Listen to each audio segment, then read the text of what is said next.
Историята на средновековно село, която не познавах.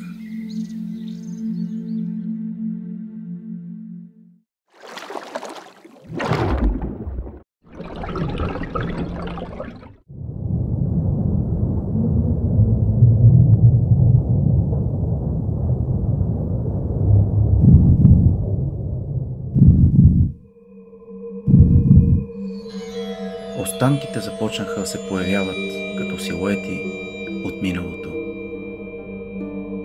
Каменен мост, руините на тухларна с добре запазени стени и пещи.